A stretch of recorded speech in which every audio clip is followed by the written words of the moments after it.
Bienvenidos sean todos. Vamos a dar inicio al tema número 1, la comunidad portuaria y aspectos fundamentales de logística. Entonces, en clases habíamos hecho mención y hablábamos de lo importante que es la logística. La logística llega a jugar un papel importantísimo dentro de la cadena de suministros y por consecuente un papel importantísimo dentro de lo que es el comercio exterior y el comercio internacional. A continuación vamos a ver un breve video acerca de la comunidad portuaria y unos conceptos básicos que tenemos que conocerlos.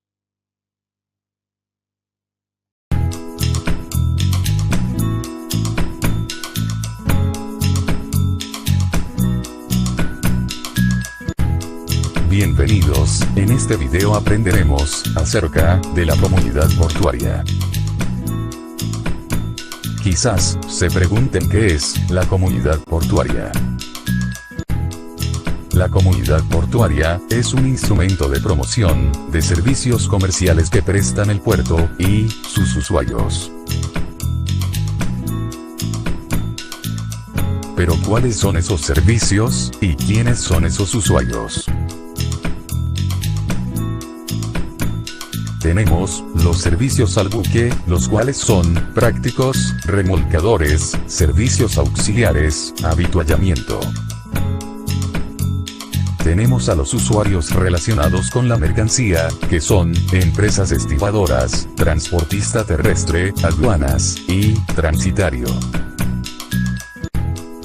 A continuación conoceremos más sobre la comunidad portuaria, conceptos, división administrativa, tipos de puertos, entre otros conceptos. Puerto propietario es aquel en el que la autoridad portuaria regula las actividades portuarias y cede el espacio físico en régimen de concesión a una empresa privada. Puerto equipador es un puerto en el cual la autoridad gestiona la infraestructura y superestructura, mientras que la empresa privada ofrece los servicios. Puerto operador es donde la autoridad portuaria es de administración pública, además, es la encargada de gestionar los espacios y explotar las instalaciones. Conceptos relacionados con los puertos.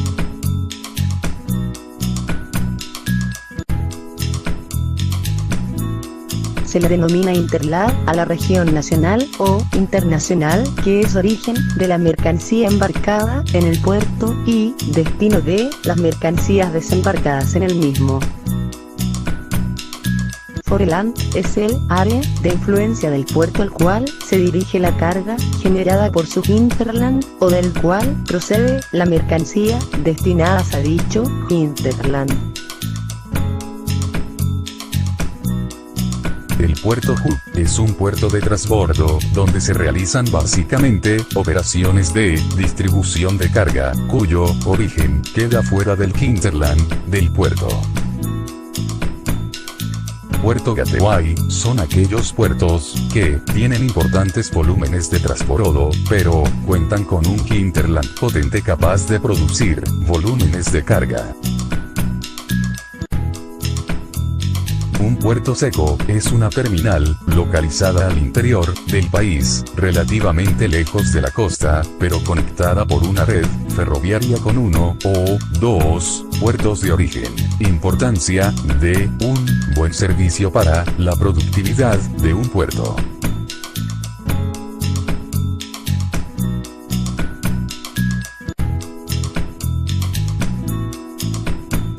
Es importante que un puerto brinde un buen servicio a sus clientes, ya que de esto dependerá la fidelidad y frecuencia de ellos con el puerto. Los puertos son los principales nodos de la red física del transporte marítimo. Desde el punto de vista logístico, ocupan una posición estratégica dentro del sistema. Los puertos son los puntos de partida y de llegada del transporte marítimo. Los mayores movimientos de carga se llevan a cabo por vía marítima.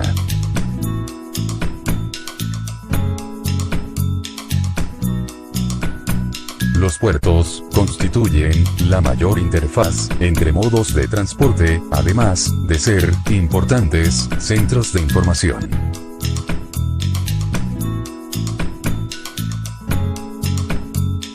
El comercio mundial no ha dejado de crecer desde el final de la Segunda Guerra Mundial. Además, en las últimas décadas, la globalización y el desarrollo de los grandes mercados asiáticos ha dado impulso al tráfico marítimo e internacional de mercancías.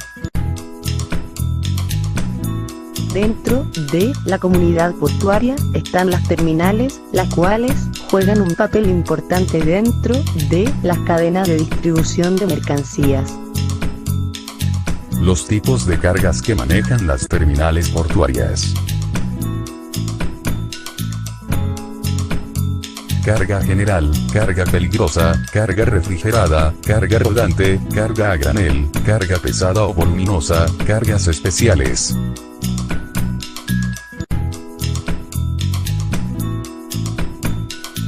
La comunidad portuaria y la ciudad.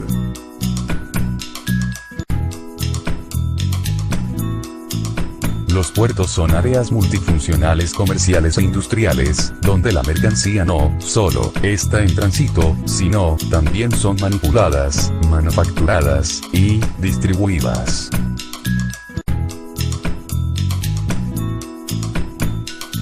Por lo cual debe existir una cadena logística global e integrada en los factores competitivos de la región. Un puerto eficiente no solo es infraestructura adecuada, sino también buenas comunicaciones con el entorno, una buena gestión directiva, y una mano de obra calificada.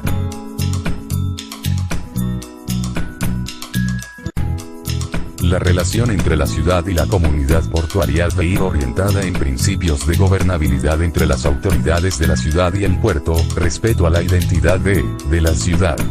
Principio de cohabitación entre la ciudad y el puerto, respetar el medio ambiente y generar empleos, además de favorecer desarrollos económicos y sociales. La comunidad portuaria juega un papel clave en el transporte marítimo de mercancía. Está formada por autoridades, empresas privadas, usuarios y clientes. La comunidad portuaria constituye uno de los activos logísticos más relevantes para un país, dada su participación en el intercambio de bienes. El conocer todos estos conceptos nos permitirá entender mejor las operaciones que realizan las terminales portuarias y todos los mecanismos que se emplean. Esperamos hayan podido aprender un poco más sobre la comunidad portuaria, sus servicios y sus usuarios, pero sobre todo acerca de la importancia y el papel que juega dentro de él.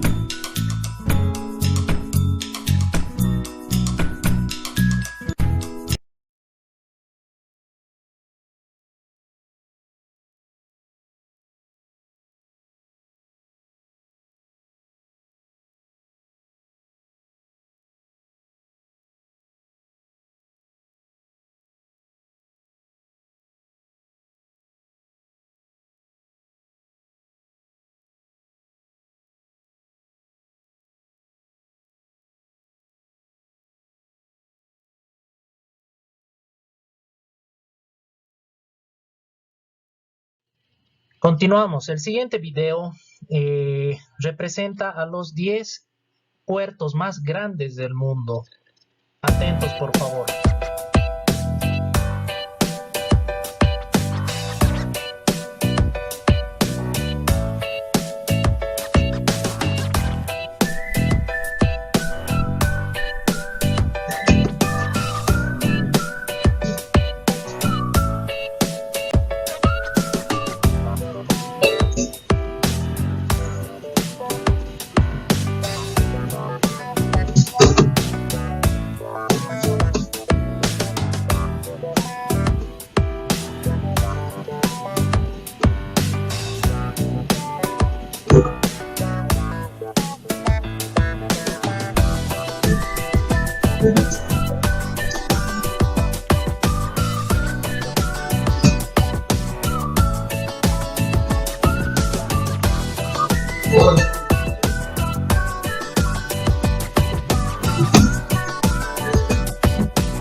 Continuamos. Aspectos fundamentales de logística. Introducción. Como introducción podemos indicar y precisar que la logística como concepto empresarial ha evolucionado mucho en el tiempo y ha pasado de ser una actividad necesaria para los ejércitos de la Segunda Guerra Mundial a representar una ventaja competitiva y fundamental en las empresas modernas. En anteriores clases hemos hecho mención a lo que es una ventaja competitiva. Del concepto de logística se evoluciona al de logística integral, como una actividad que relaciona procesos fundamentales de la empresa, de la institución, de la compañía, hasta llegar al servicio, hasta llegar, en otras palabras, a satisfacer las necesidades de nuestro cliente. Eso es lo fundamental, satisfacer las necesidades de nuestro cliente. Los objetivos de este tema número 1, capítulo número 1, aspectos fundamentales de la logística, son los de adquirir las competencias necesarias para comprender el concepto de logística integral. No solamente vamos a hablar de la logística simple, sino ya hemos hecho mención que esta logística ha evolucionado a una logística integral y ahora se habla de la logística integral. Y la influencia en las actividades de la empresa, con el propósito de poder evaluar las ventajas que supondrían un sistema logístico integral respecto de un sistema logístico tradicional. ¿Cuáles son los conocimientos que vamos a adquirir en el presente tema? Hitos. Vamos a hablar de los hitos en la evolución de la logística, los cambios en el entorno de las empresas logísticas, el concepto de logística integral, el organigrama del sistema logístico, subsistemas y actividades logísticas, antecedentes y causas de la logística integral, misión del responsable de logística y el plan de dirección de logística. Eso es lo que vamos a ver en este capítulo. Vamos a ver el presente video donde se va a analizar el concepto de logística. Nuestro tema del día de hoy es la logística.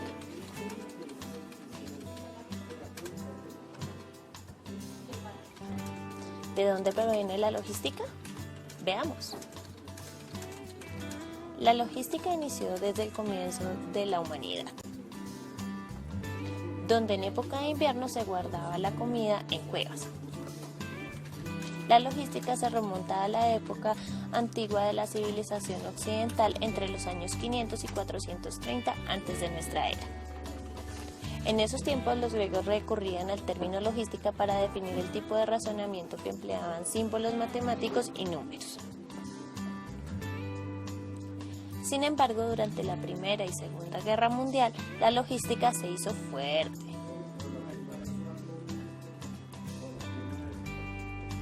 En los últimos años el término logística ha evolucionado. Proviene de la raíz griega logis, que significa cálculo, término con el que se identificaba en épocas de la antigua Roma al administrador de los ejércitos del imperio. Durante 1870 se construía la infraestructura de ferrocarriles y el telégrafo como un avance. A pesar de estos avances, la producción y el consumo se seguían manejando de forma local, ya que los costos del producto eran altos al enviarse de un lado al otro. Aquí surgió un problema logístico. Si lograban costos bajos en el aprovisionamiento del material, llevaría a la especialización productiva regional. Es decir, cada región produjera los bienes de los cuales se consideraba competitiva. La solución al problema planteado se logró con la mejora de la red de transportes y comunicaciones, facilitando con esto la comercialización de productos en aquellos lugares lejanos.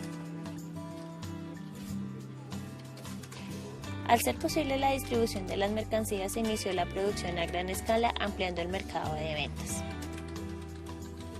A medida que se daba un crecimiento rápido en infraestructura dentro de las empresas, crecían las necesidades organizacionales, resaltando un problema logístico, ya que se requería de una coordinación y gestión logística acertada para la época. Aquellas empresas que además de invertir en tecnología e innovar, también lo hicieron en materiales y capacidad para suplir necesidades de aprovisionamiento, producción y distribución, logrando posicionarse como líderes durante esta época. Hagamos un paralelo de lo visto hoy.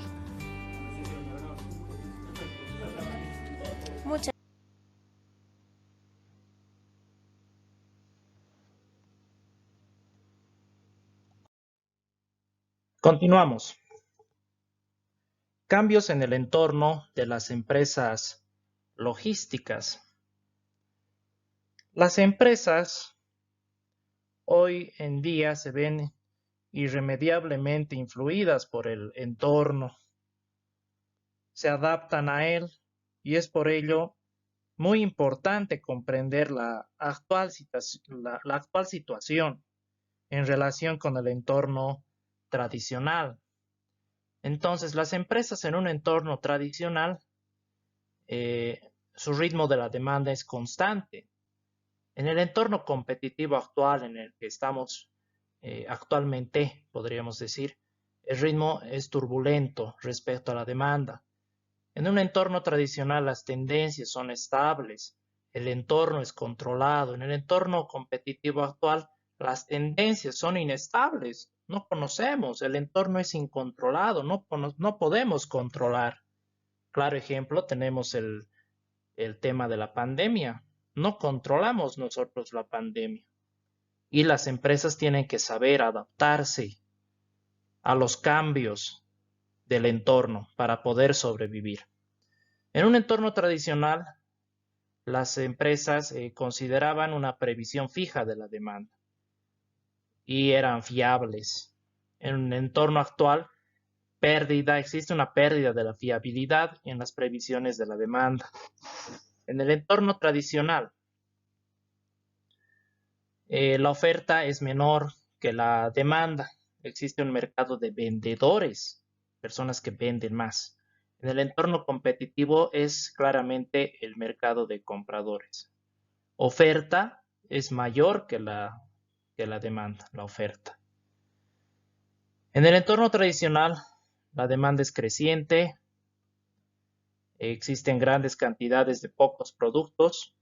En el entorno competitivo actual, existe un estancamiento de la demanda, menores cantidades y productos variados, es lo que podemos encontrar.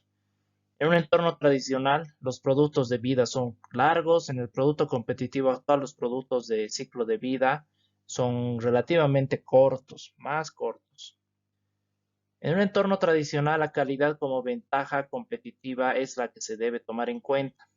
En el entorno competitivo actual, la calidad es un requisito imprescindible para poder sobrevivir al mercado, necesariamente. En el entorno tradicional existe un mantenimiento de costos. Los costos podríamos decir que son estándares, que se mantienen continuos, se mantienen. En el entorno competitivo actual existe un incremento, un aumento de los costos. Existen diferentes tipos de costos, por si acaso. En un entorno tradicional, la tecnología está aplicada a los procesos. En el entorno competitivo actual, la tecnología es aplicada a la información. Vivimos en la era de la información, de la gestión de la información, donde la información es clave y fundamental para el desarrollo, el crecimiento y la toma de decisiones de mi empresa, de mi institución. Al hablar de empresa, estoy hablando de empresas de pequeña, mediana y gran empresa unipersonal. Entonces hablamos de empresas en general, al hablar de empresas. En un entorno tradicional existen grandes lotes de producción. En el entorno competitivo actual, la fabricación y almacenamiento se dan en pequeños lotes. es lo que se debería hacer. El entorno tradicional, el marketing, la mercadotecnia llega a ser algo auxiliar, en lo que no se invierte muchos esfuerzos. Hablamos en dinero, recursos humanos, etcétera. No se invierte mucho en el entorno tradicional. En un entorno competitivo actual, el marketing se convierte en una arma básica de competitividad. Nuevamente utilizamos el término de competitividad, la variable competitividad. En un entorno tradicional existe el autoabastecimiento. En el entorno actual aparece la especialización. En un entorno tradicional, el ámbito de competencia se da de manera local. En un entorno tradicional, la competencia es débil. Existe una amplia relación costo-beneficio, es decir, hay mayor utilidad. En el entorno competitivo actual, sin embargo, la competencia ya no es local, señores. Ya se traslada a un campo internacional, traspasa las barreras y eso es lo que nosotros debemos dominar. La relación del costo-beneficio es estrecha, es corta, no hay mucha utilidad. Para eso tenemos que tratar de optimizar los recursos de mi empresa, optimizar costos, optimizar procesos, mejorar, etcétera, etcétera. Y lo que se aplica en esta situación es la logística. La logística encaja muy bien para poder mejorar procesos dentro de una empresa. En un entorno tradicional, las inversiones son dirigidas a la producción, que, bueno, llega a ser de máxima importancia. Las organizaciones son rígidas. En el entorno competitivo actual cobran importancia otros elementos, por ejemplo, el precio, costos, plazos, tiempo, calidad, servicio al cliente, disminución de tiempos, lo que les decía, respuesta rápida y fiable a la demanda, y las organizaciones tienden a ser flexibles. Eso es lo que debería pasar. Entonces, ¿ustedes qué opinan? Las empresas chuquisaqueñas de Sucre, a ver, tenemos las más representativas. Francés en primer lugar, tenemos Chocolates para Ti, Chocolates Taboada y toda la industria de chocolatería. Tenemos Cervecería Sureña, tenemos Salvietti, Industrias del Sur Salvietti, y tenemos algunas otras más. ¿Dónde creen que estén? ¿Nos encontraremos en un entorno tradicional? ¿O ya estas empresas estarán apostando por la tecnología aplicada a la información, por ejemplo, por la fabricación y almacenamiento en pequeños lotes, donde apliquen correctamente la mercadotecnia, donde donde existan áreas de especialización? ¿Estaremos aquí? No creo, señores. Seguimos nosotros siendo tradicionales. En realidad, a los chuquisaqueños nos gusta ser tradicionalistas. A mí me gusta, qué sé yo, ir a la tienda de la esquina y comprar mi pan caspa, por ejemplo. Incluso voy con mi bolsita o con mi cestito para poner con mi panero. ¿Ya? Entonces se ve todavía esas cosas. Los chuquisaqueños somos bastante tradicionales. Continuamos. Bueno, esto del tema de las empresas tradicionales chuquisaqueñas no hace bien a nuestro sector, a nuestras industrias, a nuestras empresas. Entonces tenemos que tener la capacidad de adaptarnos ante los cambios inminentes del entorno, ser más competitivos, adelantarnos a ciertos fenómenos que ya sabemos que van a ocurrir. Por ejemplo, la recesión económica es inminente, se ve venir. Entonces, nosotros como empresarios tenemos que adelantarnos, tenemos que prever, tenemos que tomar recaudos y tenemos que estar un paso adelante respecto a la competencia. vamos a hablar de la evolución del cliente. En cuanto al cliente, la evolución ha sido aún más drástica. Ya no ocurre como antaño, podríamos decir, cuando se ponía en el mercado un producto y el cliente lo consumía. Ahora el cliente te manda, te ordena. El consumidor impone las características de lo que quiere adquirir. Y de aquí la importancia de los flujos de información actuales. Existen diferentes exigencias del cliente. En el entorno tradicional, los productos generales, sin dar excesiva importancia a los aspectos relacionados con el servicio. Así era el cliente, así funcionaba. En el entorno competitivo actual, mayor atención a la personalización del producto, a la calidad, al precio, por supuesto, a la rapidez de respuesta, a la variedad, al aspectos relacionados con el servicio, a la eliminación del producto, sin que este cause problemas de tipo ecológico. Eso es lo que quiere ahora el cliente. Y no olvidemos, como ya había hecho mención, las empresas hoy en día tienen que lograr satisfacer las necesidades del cliente, principal y básicamente. Eso es lo que tenemos que lograr. Continuamos. Consideraciones sobre las empresas de logísticas actuales. Entonces, existen aspectos que hay que tomar en cuenta.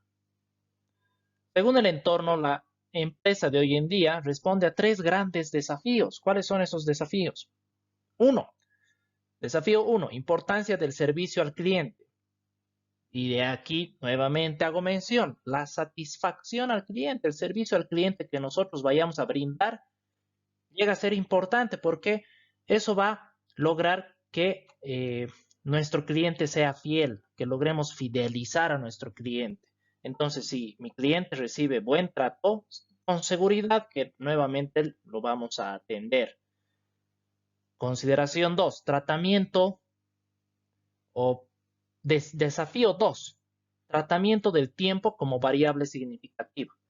Entonces, el tiempo juega una variable muy importante, el just in time. Vamos a hablar en el tema 2 acerca del tiempo. Desafío 3, la globalización o internacionalización de los mercados. Un profesor de Costa Rica, de la INCAE Business School, nos decía que las empresas de hoy en día van a ser exitosas si entienden bien el proceso de globalización, el proceso de internacionalización que vayan a estos a adoptar. En otras palabras, estaríamos hablando de las exportaciones y de las importaciones. Aquí entra el comercio exterior, comercio internacional. Entonces, cuán bien entiendan nuestras empresas chuquisaqueñas, por ejemplo, el tema de internacionalización, van a triunfar. Esa es la tendencia ahora. Y miren, aquí también lo indica. Entonces, es una consideración que debemos tomar en cuenta. Para afrontar estos retos se ve necesario añadir en el orden interno la reorganización empresarial en el marco de la integración de las funciones. Entonces, por ejemplo, las empresas chuquisaqueñas no sé si conozcan estos desafíos, no sé si están conscientes. Me imagino que sí, pero no lo aplican. ¿Por qué? Porque tienen una limitante. ¿Cuál es esa limitante? En el ámbito de organización empresarial, el clima organizacional, la estructura organizacional permite los procesos y procedimientos internos, hacen que estas empresas no puedan apuntar a estas cosas, no sean competitivas.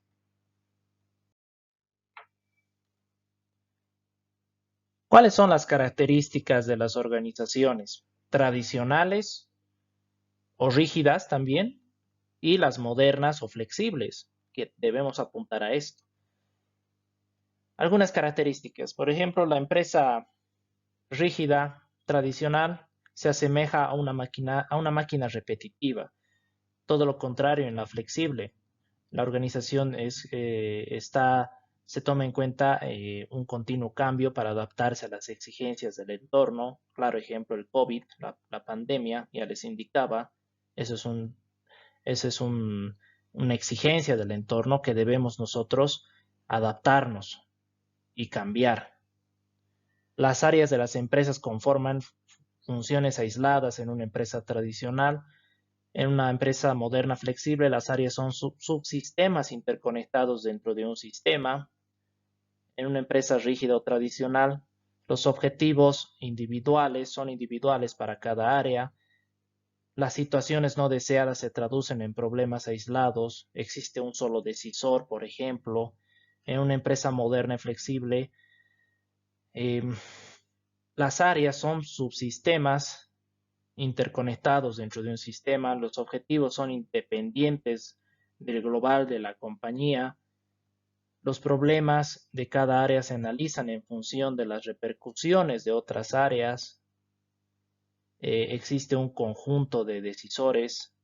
En una empresa tradicional o rígida, se selecciona siempre la alternativa más óptima. En la flexible, la opción buscada es la satisfactoria y adecuada al uso. En una empresa, organización tradicional, las áreas de la empresa son funciones separadas, realizan funciones separadas. En una empresa flexible, las distintas áreas constituyen funciones integradas. En una empresa tradicional, la orientación está centrada a la empresa sin capacidad de reacción, no tiene reacción, son estáticas, pesadas, mucha burocracia, la estructura organizativa se basa en la jerarquía piramidal. Sin embargo, en una empresa flexible, la orientación está dirigida al cliente. La empresa tiene capacidades de reacción, busca mejorar la velocidad de respuesta, por supuesto, eficacia, eficiencia y fiabilidad, sobre todo. La estructura organizativa ya se ve un cambio aquí, ya se da de manera horizontal. Concepto de logística integral. Entonces, chicos, el término logística, solo logística, ha pasado por muchos significados, desde su referencia inicial como solamente distribución física, hasta lo que actualmente es la logística integral. Durante mucho tiempo, la logística integral se dice que era entendida como la función que optimiza los recursos y el flujo de materiales desde el origen, desde un inicio, desde el punto cero, hasta su conclusión, hasta el usuario final. Y obviamente todo esto conlleva, tiene su correspondiente información al menor costo, de tal manera que satisfaga las necesidades del cliente en cuanto a las siguientes variables: cantidad, tiempo, lugar, que esté de acuerdo con los objetivos de servicio establecidos en las políticas de la empresa, por ejemplo. ¿Ya?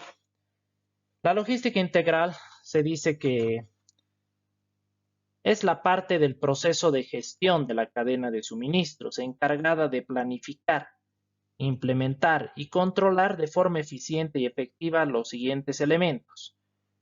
¿Cuáles son estos elementos? El almacenaje, el flujo directo inverso de los bienes y servicios, la información relacionada con estos entre el punto de origen y el punto de consumo, con la finalidad de cumplir las exigencias de los clientes.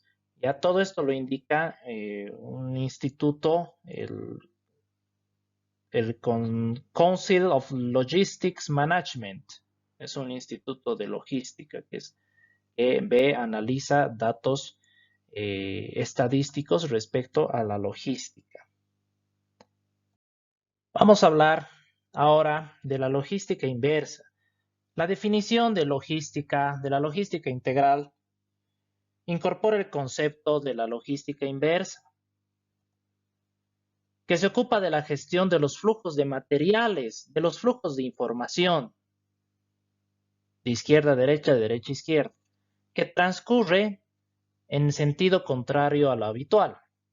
La logística inversa como concepto es el proceso de planificar, ejecutar y controlar de forma eficiente el flujo de productos terminados, de envases, materiales de embalaje, servicios e información relacionada desde el punto de consumo hasta el punto de origen, con el propósito de maximizar,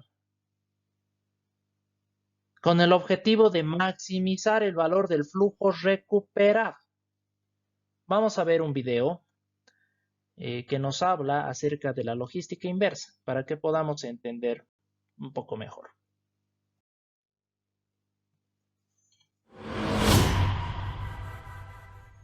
Comienza la cuenta atrás. 3, 2, 1. Vamos a hablar de eso, de hacer el camino al revés, de viajar en dirección contraria, de mover hacia atrás las agujas del reloj.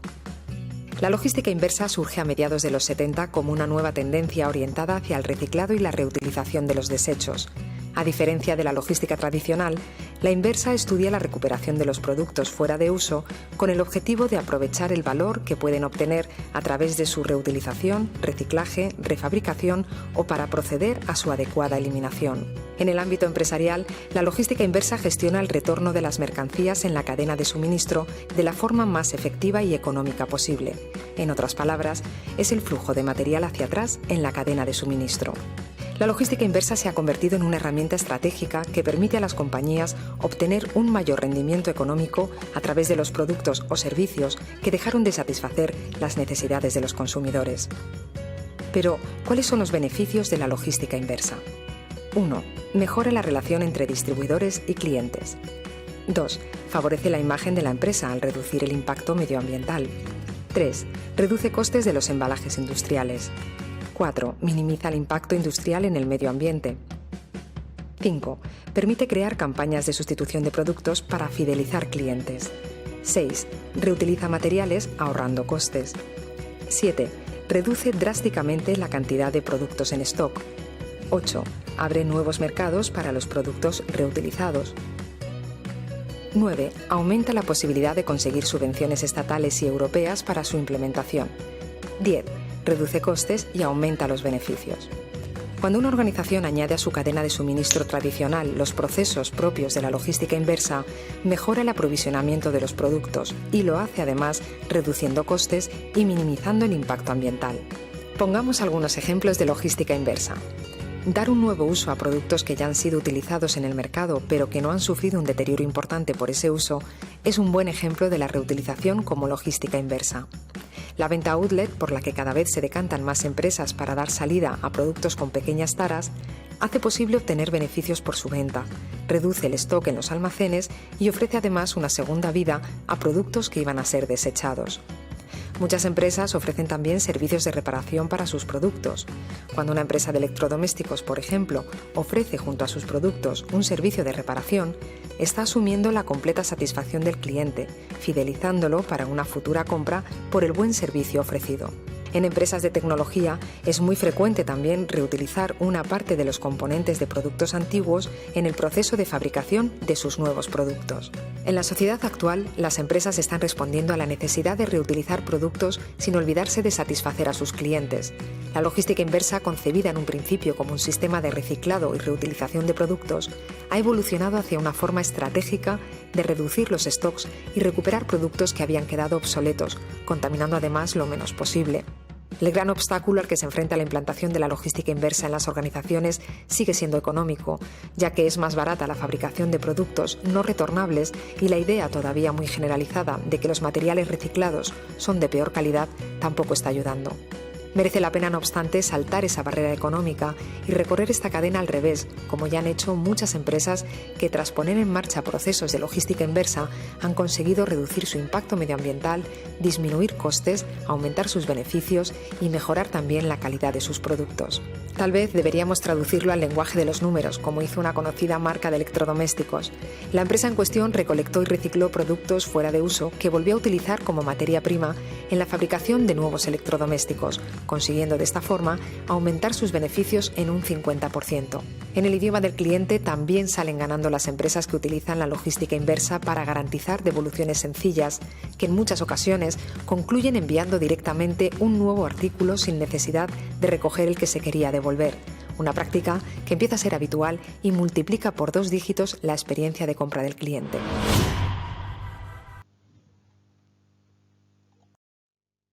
Entonces, la logística inversa, en otras palabras, no es más que el flujo de materiales hacia atrás en la cadena de suministros. Organigrama del sistema logístico. La integración logística en una empresa, en una institución, a lo largo del canal se acentúa por medio de la información y la coordinación de estrategias de todas las organizaciones involucradas en la cadena de producción. Una vez establecida una función logística en la empresa, en la organización, el estadio siguiente es la gestión logística integral de las actividades y la externalización de las mismas. ¿Me dejo entender?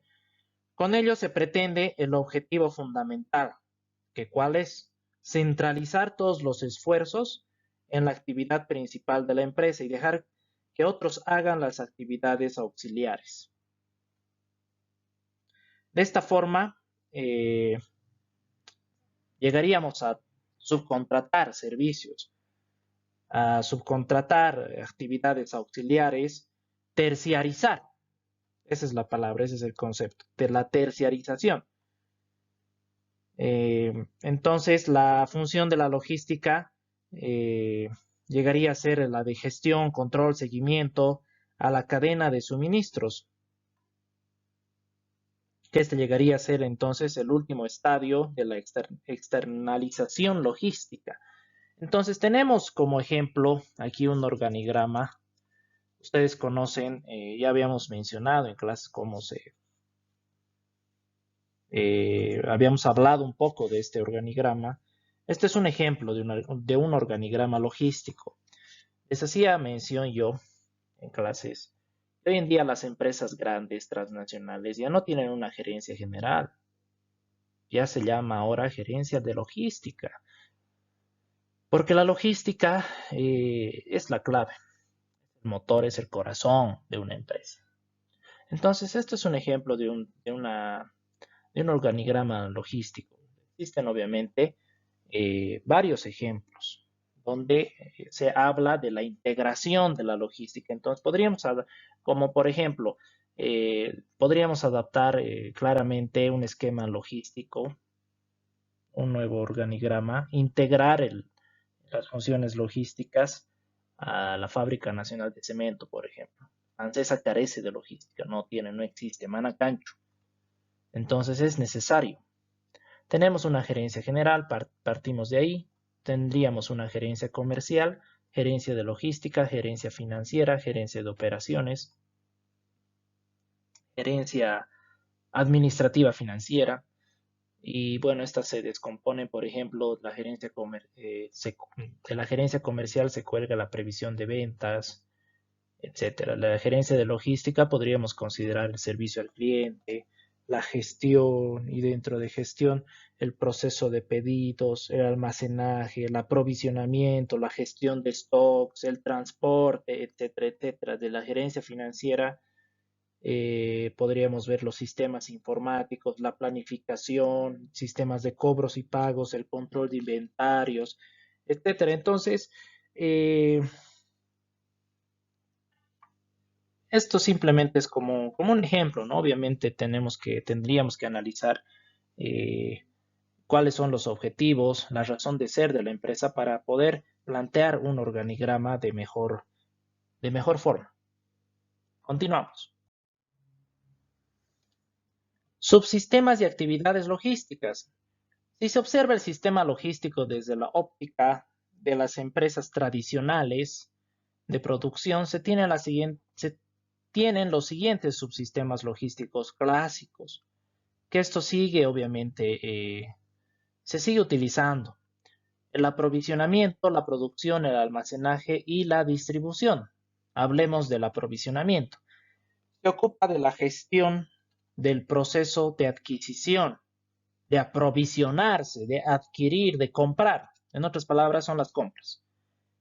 ¿Ya? De adquisición y acopio de los bienes y servicios externos, desde los proveedores hasta los procesos de fabricación, montaje o distribución. Entonces es el área de aprovisionamiento, el área de compras, el área de adquisiciones que va a comprar, adquirir, que va a aprovisionarse ¿de qué? De materia prima, de todo lo que necesitamos para el proceso de fabricación, montaje y distribución. Entonces, dentro de las actividades que realiza esta área es la gestión de las compras y la gestión de los stocks. Tenemos el área de producción, que es el encargado de planificar y controlar las transformaciones necesarias a los materiales que hemos comprado previamente para convertirlos en productos terminados. ¿Qué actividades realiza esta área de producción? La planificación y el control y obviamente producir. Tenemos el área de almacenaje, que comprende el almacenamiento de los productos para su puesta a disposición de la distribución física. En las actividades que podríamos mencionar está la recepción, el tratamiento y preparación de los pedidos, la gestión de stocks, el diseño de rutas, tratamiento de la información comercial, etc. Y tenemos la distribución, que es la que se encarga del movimiento de los productos terminados desde el final de los procesos de fabricación hasta los clientes. Las actividades que desarrolla son la gestión de stocks y el transporte. Es importante mencionar que no queda ahí en la fabricación y entrega final a los clientes del producto. Ya les he hecho mención en clases que la cadena de suministros tiene que ir más allá. Entonces tendríamos que hacer un seguimiento postventa, por ejemplo, ¿ya? Y para analizar, van en primera instancia para obtener información y analizar si mi cliente está feliz. Hemos satisfecho realmente hemos logrado satisfacer las necesidades que tenía. El flujo de materiales e información. La actividad logística, dice, genera flujos dentro de la empresa en dos sentidos. El de materiales, o podríamos llamarle agujas abajo, flecha abajo, y el de información, o agujas arriba, flecha arriba. Flujo de materiales. Se efectúa desde la materia prima hasta el consumidor final del producto terminado o servicio. Desde el producto terminado o el servicio también puede ser. Ese es el flujo de materiales. Y el flujo de información va en el sentido contrario. Transcurre en dirección contraria al de materiales. Va desde el cliente hacia el origen de los suministros, de las compras, de las adquisiciones. ¿Cuáles son los antecedentes y las causas de la logística integral? Entonces teníamos esta imagen y yo les preguntaba ¿qué se les viene a la mente al ver este buque Liberty? El famoso buque Liberty de Jeremy O'Brien, que actualmente se encuentra en el museo. Uno de los primeros antecedentes de la logística aplicada a la empresa surgió en Estados Unidos en 1942 con la construcción de los buques cargueros de clase Liberty, este que vemos en pantalla. Este buque pertenecía a la Armada norteamericana. Eran considerados como un arma fundamental en aquella época, cuya construcción requería de una planificación nunca antes conocida. El tiempo empleado en construir cada buque ralentizaba todo el proceso de diseño, fabricación y puesta en funcionamiento del armamento para el ejército aliado. A efectos de disminuir este tiempo, se descubrió que lo ideal era dejar bajo una responsabilidad única el aprovisionamiento y la planificación de actividades a realizar en la construcción del buque. Con este experimento, se dice que se consiguió la sincronización del flujo de aprovisionamiento y el flujo de producción, evidenciándose las ventajas de la coordinación, las ventajas de la integración de actividades, ¿ya? Una vez que la Segunda Guerra Mundial finalizó, los militares se dice, ¿no?, que integraron en las empresas, se integraron, entonces llegaron a formar parte de la empresa y trataron de traspasar las mismas experiencias al entorno, a este entorno nuevo para ellos, al entorno empresarial. Entonces, al aplicar la filosofía operativa de los cargueros Liberty, surgieron los siguientes movimientos o tendencias logísticas en las empresas privadas. 1. La dirección de materiales, que prácticamente nos habla de la especialización funcional dentro de la empresa. 2. La logística de distribución, que por supuesto se aplica hoy en día. Continuamos. Causas del nacimiento de la función de la logística integral. El aumento de la rentabilidad y la competitividad de las empresas provocan que la función logística evolucione. Entonces, eso es lo que se quiere en realidad, ¿no? Que la evolución, o mejor dicho, que la logística, que la función logística evolucione dentro de las empresas. Con el paso del tiempo y debido a varias causas concretas, se ha llegado a alcanzar en muchas empresas una integración logística óptima. Aquí tenemos algunas causas de la logística integral. Por ejemplo, el coste del stock. Hoy en día las empresas tienen por objetivo la rentabilidad. Por ello, los gerentes se enfrentan al problema de los stocks, que es quizás, podríamos decir que es el más grande de los problemas que estos han enfrentado. Tener stocks en almacenes y no poder vender, por ejemplo, un producto, es un problema. Este cambio radical de enfoque fue el desencadenante de la implantación operativa de la logística a nivel de integración. Lo que tendría que hacer un gerente es aplicar pues la logística a nivel de integración, como dice. Otra causa de la logística integral es el dinamismo y complejidad de la demanda. Los mercados presentan más capacidad de oferta que de demanda, lo que unido al principio de competencia provoca que la demanda tenga un carácter mucho más dinámico y por tanto muy difícil de prever a mediano plazo.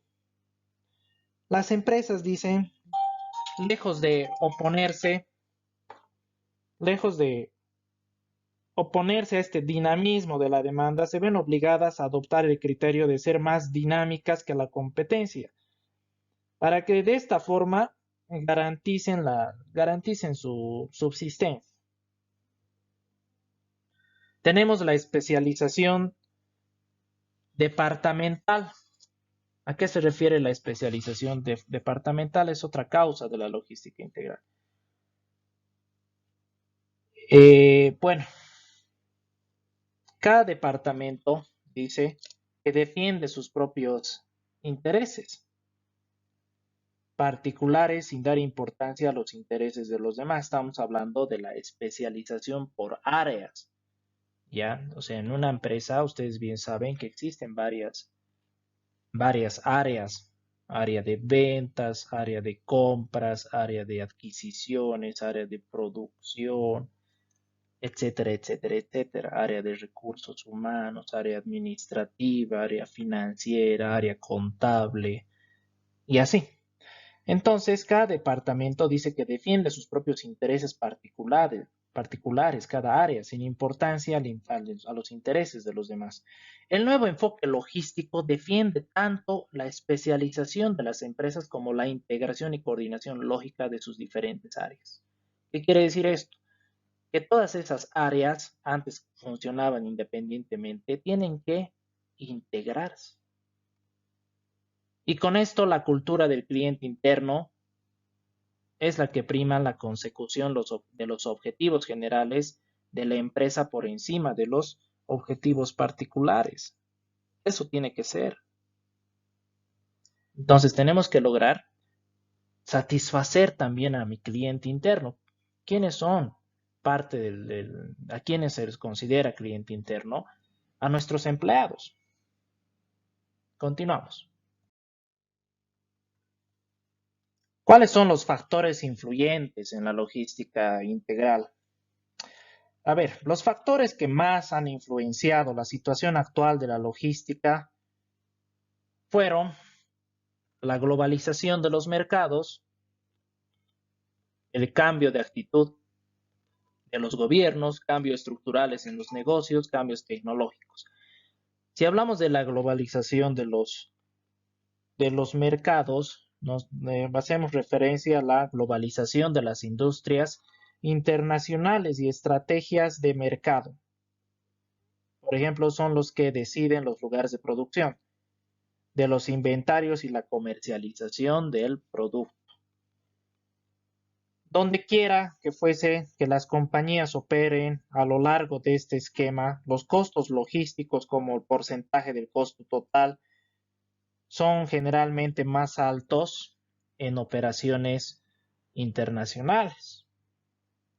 Los transportes de movimiento internacionales de carga son mucho más complicados en cuanto a documentación, planificación y regulación, como ustedes bien saben. Las compañías integran los mercados internacionales y domésticos y ven con una perspectiva global a los proveedores y a los compradores. Otro factor influyente es el cambio en la actitud de los gobiernos. La desregularización por parte de los gobiernos de los países desarrollados en sectores diversos han producido muchos cambios en los principios de logística, en los principios logísticos. Por ejemplo, transporte, la banca, comunicaciones. Comunicaciones, por ejemplo, ha tenido un gran impacto en el desarrollo de la logística con los nuevos sistemas de comunicación, vía satélite, vía internet, etc. Otro factor influyente es los cambios estructurales en los negocios. Estaríamos hablando de la reestructuración de las organizaciones mediante funciones, adquisiciones, planes de empleo y otras opciones y demás opciones. Los cambios jerárquicos también de las organizaciones verticales a las organizaciones de manera plana, horizontal, han influido mucho en las reducciones de costos con relación a la logística. Otro factor influyente son los cambios tecnológicos.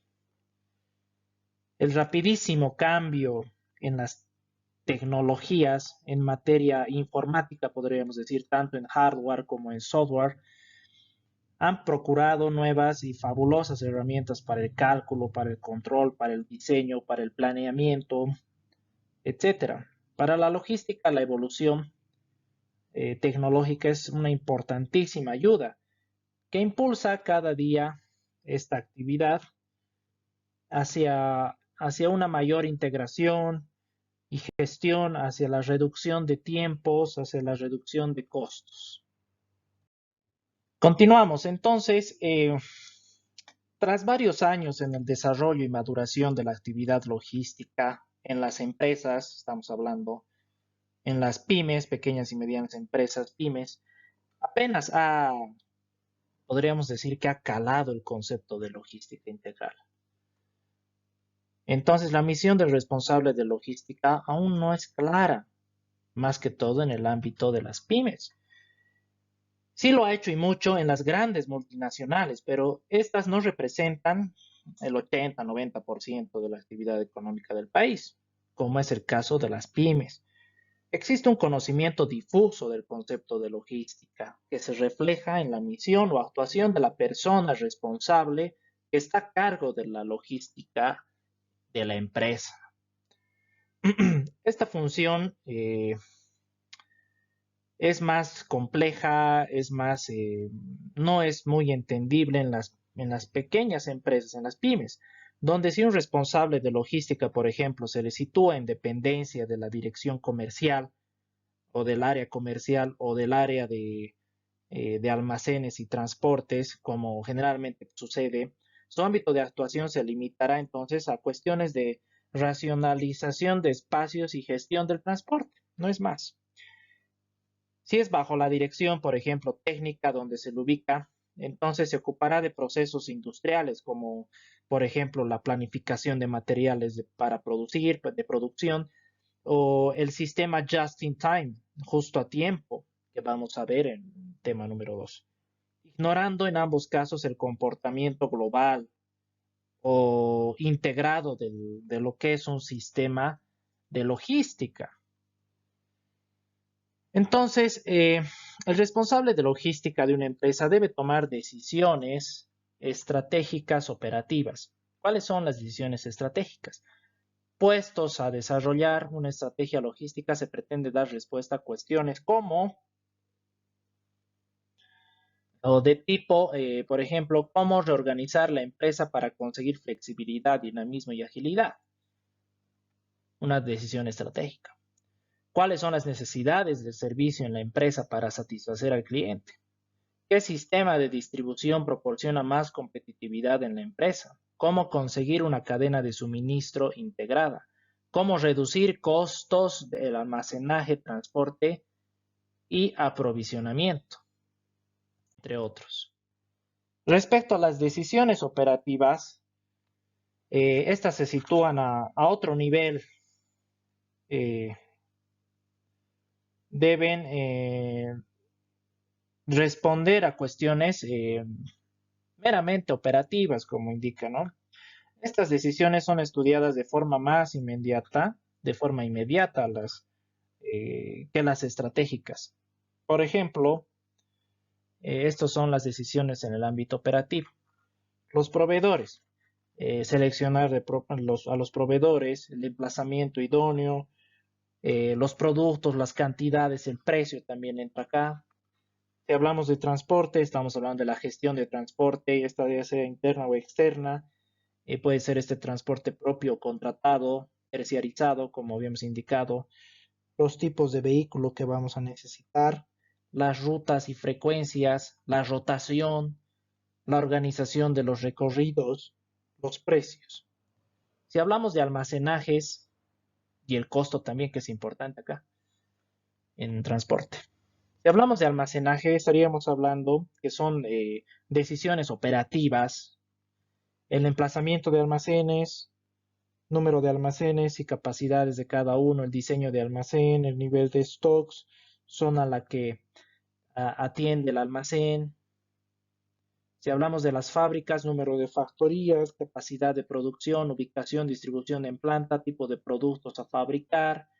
Si hablamos de la demanda, la distribución geográfica, número y tipo de artículos, variaciones, tendencias y estacionalidades, pedidos, qué pedidos son más habituales, etc. Esas son entonces las decisiones operativas. Y bueno, concluyendo el tema, tenemos que analizar el plan de dirección logística. En toda empresa, grande, pequeña, mediana, como ya habíamos hecho mención, sea cual sea su sector de actividad, hay que plantearse la elaboración periódica de un plan de dirección, cuyo fin último es actualizar las estrategias logísticas en este caso, ¿ya? Y dar soluciones a los nuevos problemas que se planteen en la realidad, de forma inmediata, a mediano y largo plazo. Entonces, las fases principales de actuación del plan son las siguientes. 1. El logro de un proyecto conjunto. Debe involucrar a todo el personal responsable de la empresa en todas las áreas. Requiere la recopilación de todas las funciones logísticas como el servicio necesario, la competencia y las prioridades. Otra fase es el diagnóstico del problema actual, en la cual vamos a evaluar el nivel de servicio al cliente, los costos y las incidencias. También vamos a recopilar datos operacionales, logísticos, tales como la calidad de servicio, la estructura existente, normas y procedimientos. Otra fase es el esquema general de la organización a implantar. donde debemos establecer el esquema de la organización y un plan de acciones correctoras, elaborar y simular planes de acción en diferentes escenarios. Todo esto, por si acaso, es para elaborar, nos sirve para elaborar un plan de dirección logística que tiene que tener una empresa, sea grande, pequeña, ya hemos hecho mención. Otra fase principal, la proposición de soluciones.